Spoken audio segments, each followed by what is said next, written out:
Io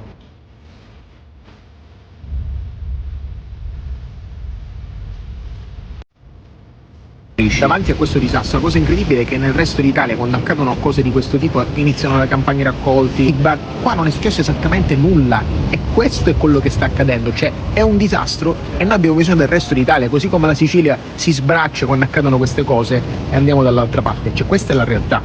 Io mi auguro che forse ancora è accaduto l'altro ieri, eccetera, quindi la prossima C'è stata una settimana, disattenzione. la prossima settimana.